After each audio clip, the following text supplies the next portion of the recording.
Chapter 2, Phases of Crisis Management and Types of Crisis. Learning Objectives. Identify the phases of crisis management. Differentiate the man-made and natural occurring crisis. Explain and describe some of the man-made crises. Explain and describe some of the natural occurring crises. And identify and explain the 5 P's of crisis management. Phases of crisis management. The proactive phase. This phase is designed to predict or prevent the probability of occurrence at the same time, prepare to handle them when they occur. The reactive phase. This phase is the actual execution or implementation of any contingency plan when a crisis occurs. The objectives in this stage are to ensure a high probability of success in neutralizing the perpetrators, to minimize or cushion the adverse effects of the crisis incident, to ensure a smooth and speedy rehabilitation to return to normalcy. The post-conflict phase. It is the situation when proactive and reactive phases are done and plans for post-action and recovery are focused and put into full implementation. Types of crisis. Man-made crises have an element of human intent, negligence, or error involving a failure of a man-made system.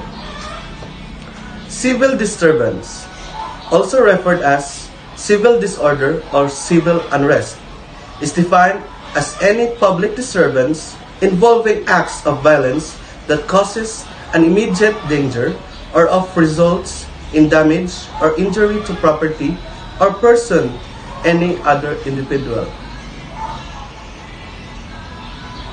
Labor strikes or demonstration. Strike means any temporary stoppage of work by the concerted action of employees as a result of an industrial or labor dispute. Demonstration is a march or gathering which people take part in to show their opposition to something or their support for something. Riots. Riots are violent public disorder, specifically a tumultuous disturbance of the public peace by 3 or more persons assembled together and acting with a common intent. Anarchy. Anarchism is a cluster of doctrines and attitudes centered on the belief that government is both harmful and unnecessary. Anarchy is the general lawlessness and disorder, particularly when thought to result from an absence or failure of a government. Huelga ng Bayan or People's Strike is a general strike which is but an extended sympathetic strike. It is work stoppage affecting numerous, if not all, employers, including a particular employer who has no disputes with his employees regarding their terms and conditions of employment. Revolt. Revolt is a large number of people. They refuse to be controlled or ruled and take action against authority, often with the use of violent actions. Mutiny. Mutiny is any overt act of defiance or act upon military authority by 2 or more persons subject to such authority. Insurrection. It is an organized and usually violent act of revolt or rebellion against an established government or governing authority of a nation-state or other political entities by a group of its citizen or subject. Coup d'etat. It is also called coup. It is the sudden violent overthrow of an existing government by a small group. Revolution. It is an extra-constitutional attempt to replace one government with another and to effect a fundamental change in the type of government. Border incident refers to boundary and territorial disputes, refer to disputes over the division of land or water bodies among 2 or more independent countries. War. War is the conflict between political groups involving hostilities of considerable duration and magnitude. Conventional war, it is the use of conventional or traditional means to wage war. Biochemical war, it is a warfare with the use of biological and chemical weaponry.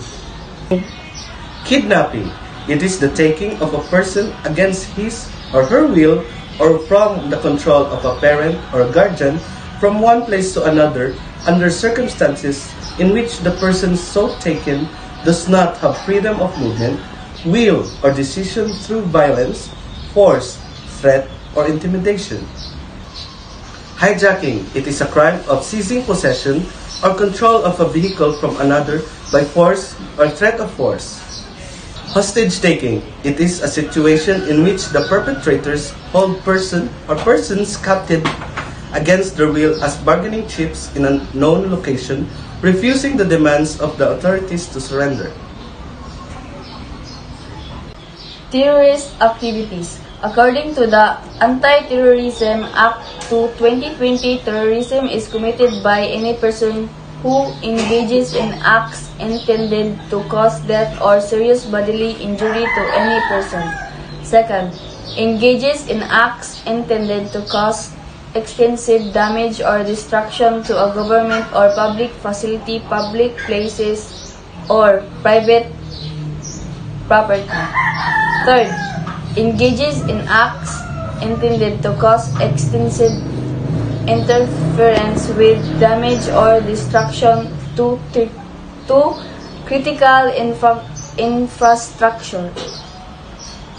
Develops, manufactures, possesses, acquires, transports, supplies, or uses weapons, explosives, or of biological, nuclear, radiological, or chemical weapons, and release of dangerous substances or causing fire, floods, or explosions.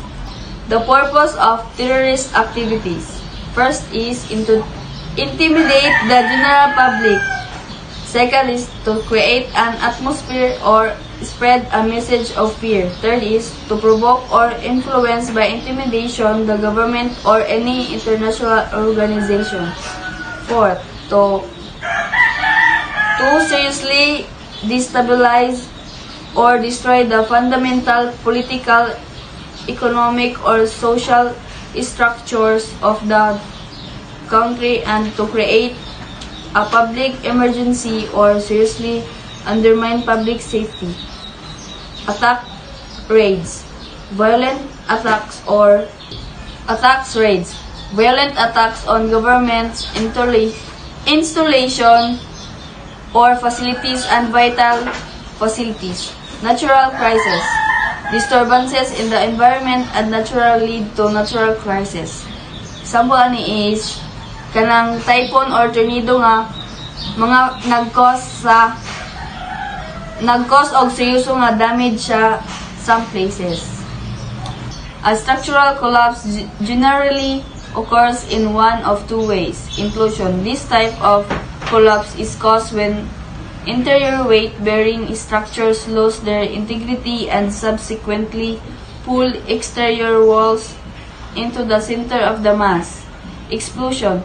This type of collapse is caused by an outward rush or of force from a natural, mechanical, or chemical force which results in the building collapsing an outward direction.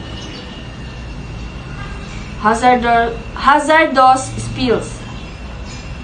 It is a spill in which there is a significant amount of a hazardous material release or one in which the release of the substance cannot be controlled.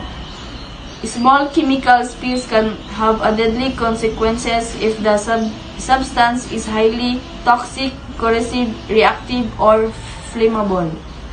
Larger spills will invariably release more airborne contaminants. Utilities failure. It refers to any unplanned malfunction or failure or essential utility system including but not limited to electrical power distribution, plumbing, natural gas, emergency power, elevators, air conditioning, boilers, and communication or patient care or medical equipment that do not function according to their design purpose and could result in potentially unsafe situation for patients, staff, and visitors.